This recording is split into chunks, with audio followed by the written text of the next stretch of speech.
guys, welcome back. So let's sit down and let's talk and let's get to know me a little bit better. First off, if I'm looking over here, that is because my mirror is over here. I'm not neglecting you. I am just my mirror. Gotta see it. But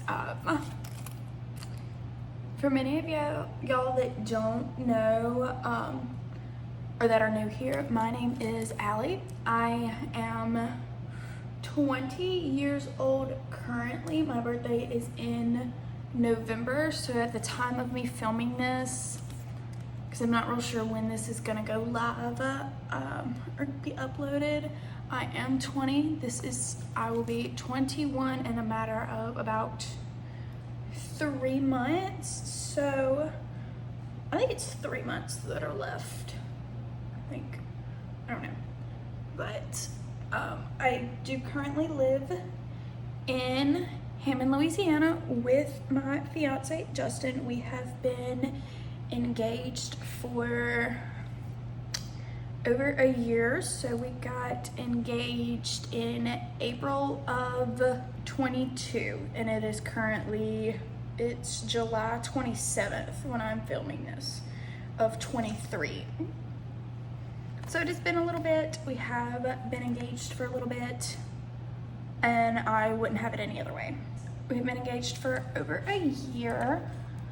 Our engagement is going to be long. We wanted it to be long. I personally wanted it to be, I wouldn't say extremely long, but longer than normal, just because I am currently in college and I want to finish college and get my degree with my name on it, which I know you could technically go ahead and get married now and not change your last name until after you get your degree, or you can apply to have your maiden name on your degree.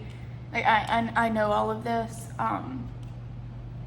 To me personally, it's a matter of mental. I mentally want to make sure that I do it for myself. Sorry, I have my iPad over here, and I forgot to charge it last night, so I just looked up in the corner and it is flashing a low battery. So I had a list of questions. So I want to finish and get my degree with my name on it and do it all by myself. So, when I say all by myself, I mean like I want to do it for me. Like, I don't want anybody to be pressuring me to do it. I don't want anybody telling me I have to do it. So therefore all of it is pretty much on my own right now. So like, at least mentally, like the mental aspect of it. So there is that. I do have 2 siblings on top of that. And I have not lived with them in about a year and a half, I think. Actually, right about 2 years. They're mowing, so we're just gonna have to excuse that. I hope that is not too loud. I'm so sorry, y'all. When I decided that I was going to go to college, I wouldn't say it wasn't an easy decision for me, because it was an easy decision. I knew that I always wanted to go to college. I knew I always wanted to attempt and try to get a degree. So that was pretty easy for me. Now, what I was gonna go for was a little bit harder. At first, I thought I wanted to go be a med tech, which is like the main person. Sorry, I couldn't find it. Which is like the main person that runs all of the tests in the laboratory when somebody comes and like gives you especially if you're in a hospital. Clinics and things like that are a little bit different, but they are the main person. Like when you go get a flu swab or you get blood work drawn, like they send that down to the lab where all of the equipment is to run those tests, and the person gets whatever they did to you. So whether it be like the little cotton swab thing that they did for flu or strep, or whether it be the little tube of blood that they took your blood is in when they took it, they will put that on a machine and they will run it. They will read the samples and all of that, and then they will send it back up to the doctor, and then the doctor will then of course read it and give a diagnosis, and then tell the patient what their diagnosis is and come up with a plan of action from there. So that's what I wanted to do, and then the more I got into it, I was like, yeah, that's not necessarily something I want to do anymore. That is a very isolated job. Like, you don't necessarily get to see a lot of patients, so I knew I wanted something that I would be more, not necessarily on the front line, but see a lot more action. I wanted to be more face-to-face with people. I wanted to talk to people, and I really decided that after COVID hit and my access to people was really taken away. I couldn't see anybody every day. I wasn't able to talk to everybody as I wanted to, because I am a very extroverted person. I love talking to people. I love meeting new people. Like, that is just who I am. I've always loved it. I've always been a very outgoing person.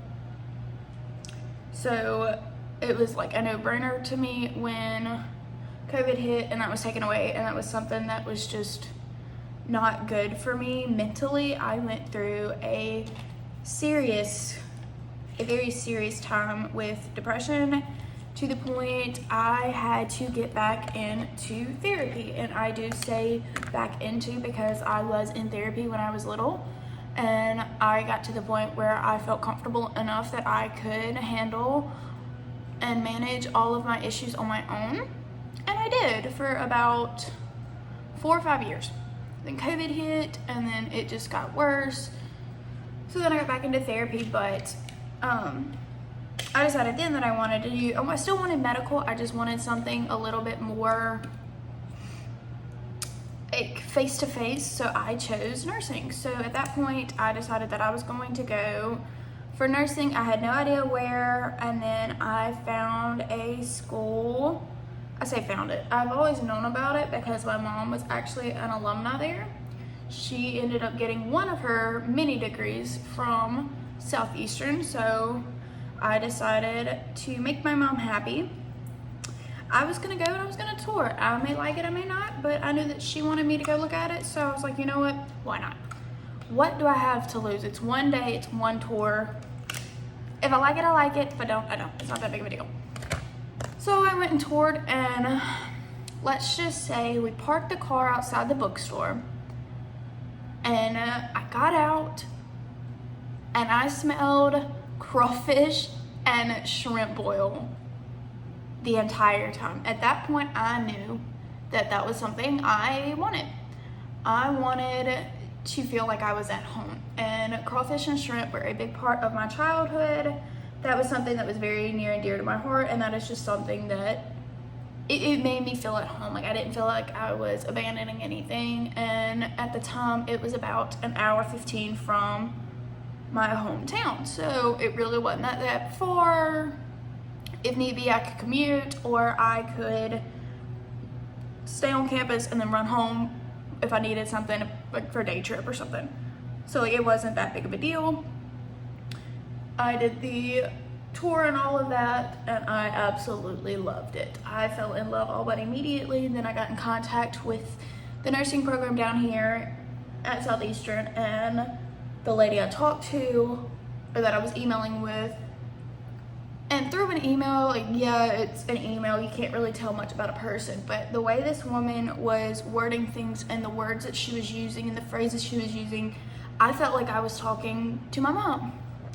And when I felt like I was talking to my mom, I knew I had made the right choice. So I decided that Southeastern was where I wanted to go, and that is what I decided I was going to do. I had chosen nursing.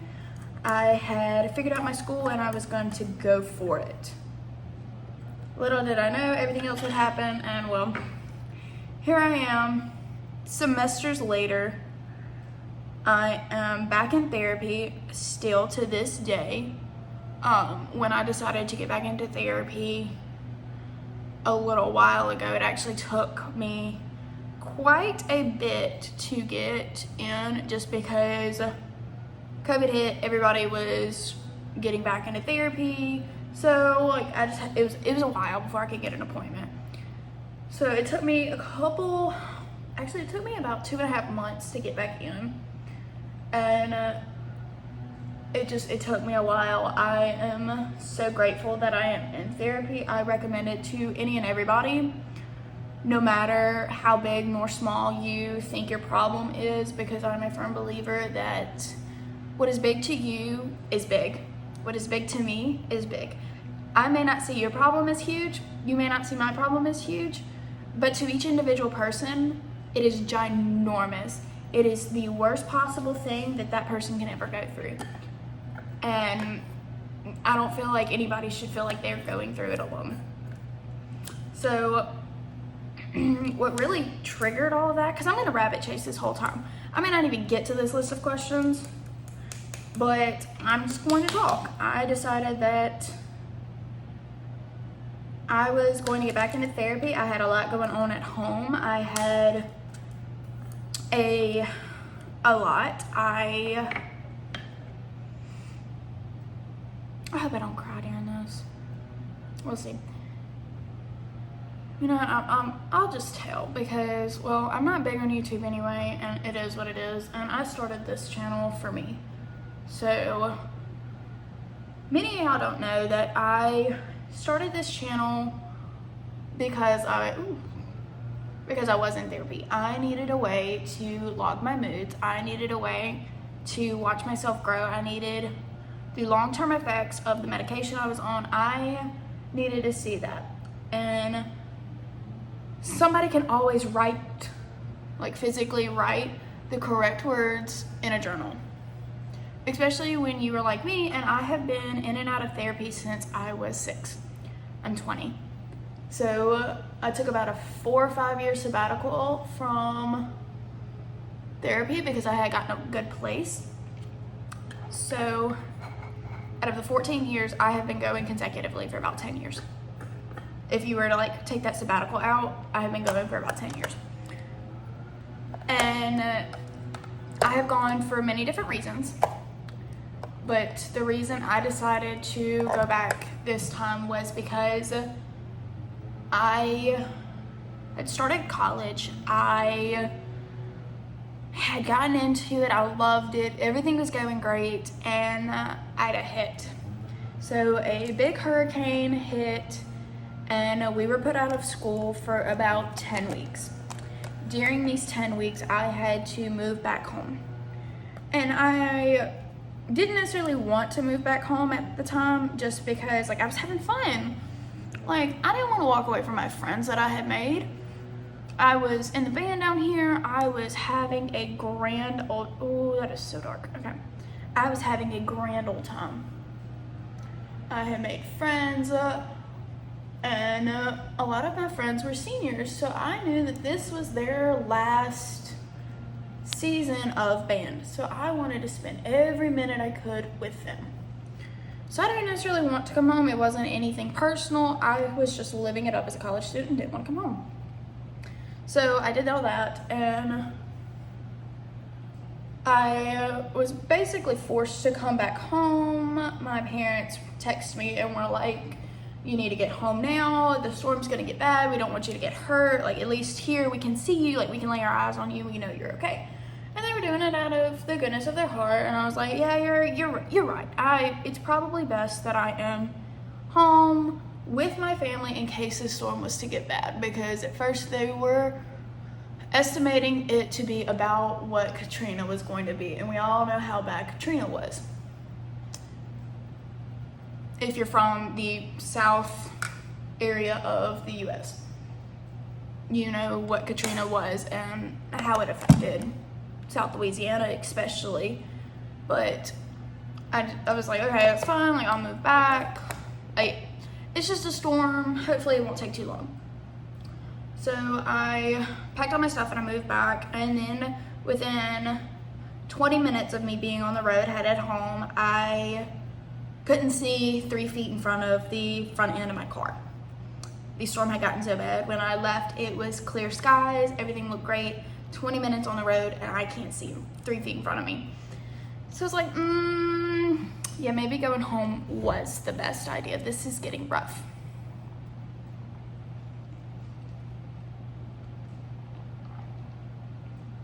This is my second Starbucks of the day. First coffee, but I had the frozen pineapple lemonade with strawberry puree, I think is what it was. I don't remember. It's one of their new ones for summer. I had that earlier today and it was so good.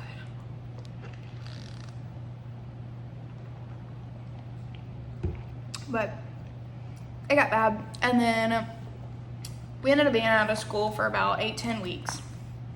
I don't really remember. So I am glad essentially that I went home, just because 8-10 weeks on campus, not able to get back with no power, no way of going to the store. Many cars were destroyed.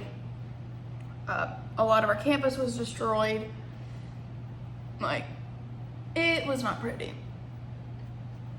So I'm glad I went back. But during the time of me being back, during the time of me being gone, I noticed some things that were not okay.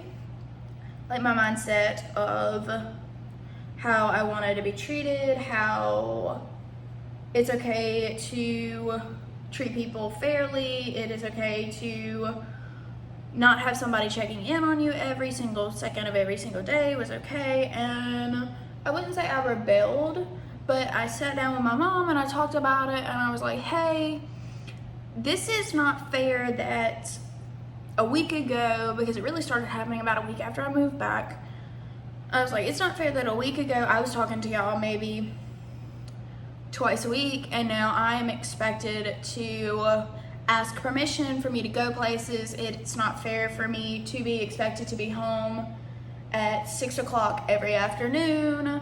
Like, this, I shouldn't be having to ask you, is it okay that I go into work? Like, this is not fair, especially because my stepbrother, who is the same age as me, like we are the same age. Our brothers are not the same, we just were born in the same year, so we were the same age at the time. It's not fair that he's not having to do any of this, but I have to. Like, you can't be using the, well, you're a female, so it doesn't work that way. No. Especially when it comes to work, it does work this way. And my step-parent at the time was not happy with the way I was treating everything. They just weren't.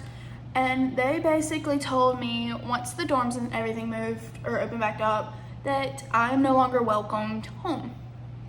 I need to figure it out. They don't know what I'm gonna do over Christmas, but I need to figure it out, and don't come back over summer. And I was like, okay, this is weird. So I called my mom and I was like, Mom, what's going on? And she was like, I have no idea what you're talking about. We never talked about this. What's going on? Send me the text message. I sent it to her. And she was like, oh, Lord. Oh, Lord. Oh, I was like, okay, whatever. Well, at that time, I realized that I'm not going to be a place I'm not wanted. I deserve better than this. So I left. I moved in with Justin at the time. We were just dating.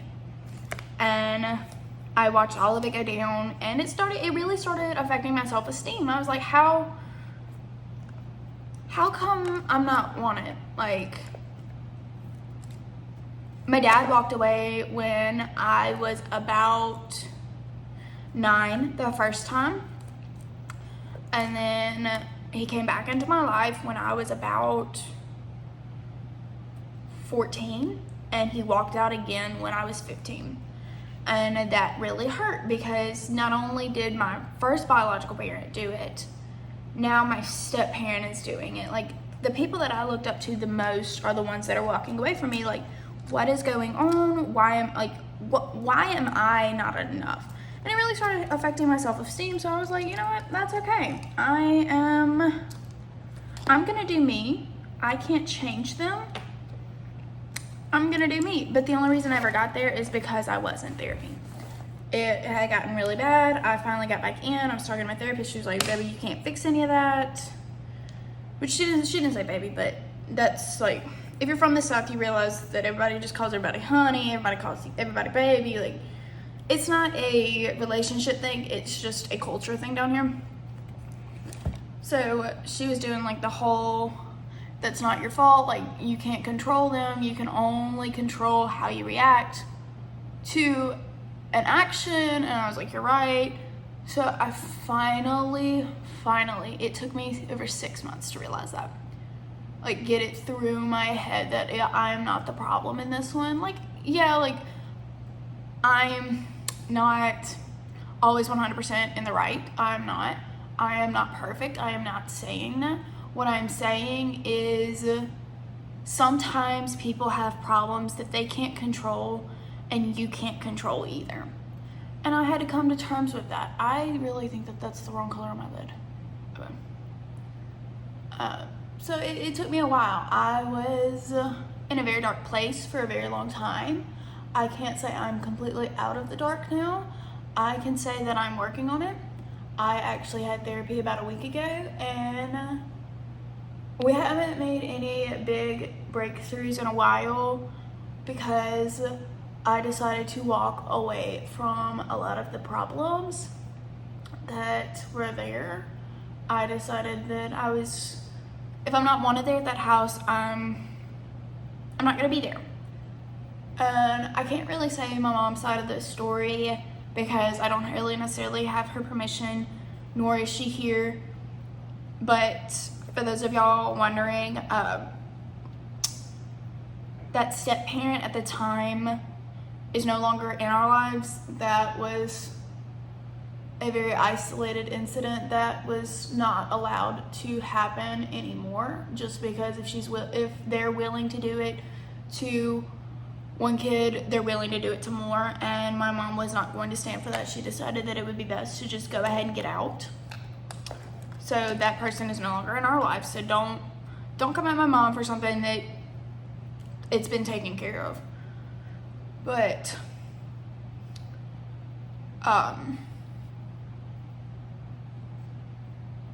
it took me a while, it really did, and this is not necessarily the video that I was expecting to plan, but it is apparently something that is really heavy on my heart for me to tell. So that's okay, and that's all right, because that's how life goes sometimes. You can't necessarily predict it, you can't necessarily plan for it.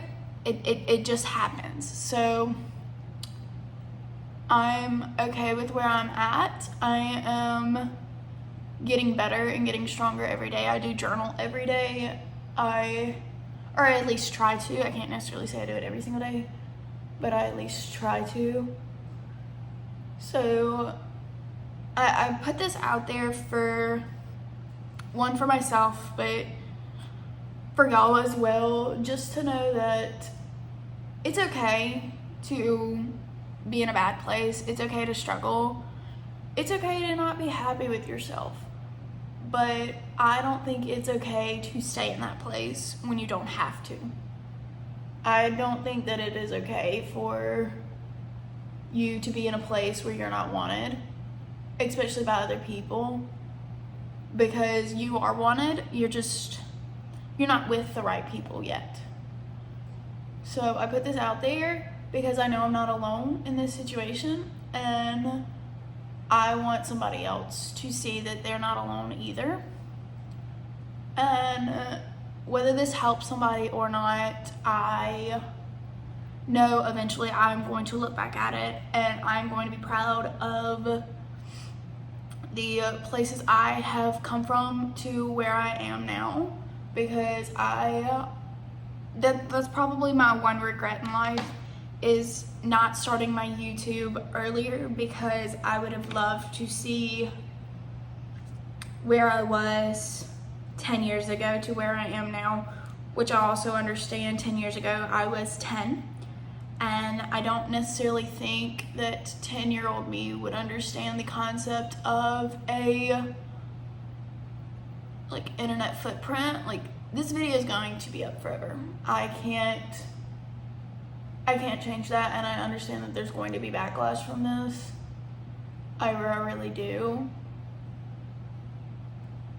But I also know that at the end of the day, if this helps myself in 10 years, or if it helps one other person besides me, then it is completely worth it. I have watched many people in my life struggle for different reasons, but I have also seen them ask for help, and that's a big thing to do. And I'm so proud of them for getting help, especially when they know they need it. And it's one thing to know that you need it, and it's one thing to accept the fact that you need it, but it's another thing to be prepared to get the answers. I'm a firm believer that you don't ask questions that you aren't ready to hear both answers on. I know that rejection is one of the world's #1 fears when it comes to advancements. They're scared to fail, they're scared to get rejected. And I was that way for a while too. But I also know that when you're scared, that's the best time to do it. Because something you're truly scared won't happen tends to be the thing you want the most. So yes, I'm scared of what not necessarily scared, but I'm very concerned of what the backlash of this video is going to be. But I know that eventually I will be happy that I put this out there. So I am actually going to, I'm gonna do my mascara off camera, but that's okay. But I also know that it's okay. Everybody's got their own path, everybody's got their own timing. I have seen friends that I graduated with get into and have already started the nursing program at Southeastern, and I haven't even been accepted yet. I have been rejected twice already. But I know that in the grand scheme of things, it's just not my time yet. It's not. When it's my time to start the nursing program, it'll be my time. But until then, I'm gonna take life one day at a time. I'm going to focus on bettering myself, and I am going to focus on the fact that I can't necessarily change what other people do, but I can watch and react how I see fit. I did my mascara and my lipstick off camera, and I ran a brush through my hair. But since I'm done, I'm gonna go ahead and end it out here. I do say all of this just because there's so many bad things in this world, and there's so many things that everybody's going to go through, and you never know what a person's going through, especially on the outside, especially if you're not their family member or you don't talk to them every single day. It's really, really, really hard to know. So I say this for any and everybody out there who's going through a hard time. Know that you're not alone, and know that I love you, and there's somebody else besides me that wants to see what your full potential is. So keep pushing through. You will do it. You will make it. It's gonna take time, but you've got this. And I just hope that y'all are having an amazing day. I hope that whatever you're struggling with today can be resolved quickly and as efficiently as it possibly can.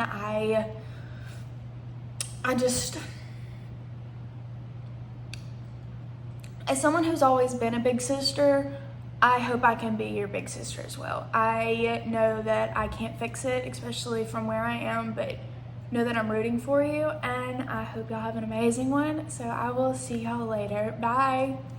Lay it down for the night. Tell myself I'm alright. We're all a little bit tongue-tied.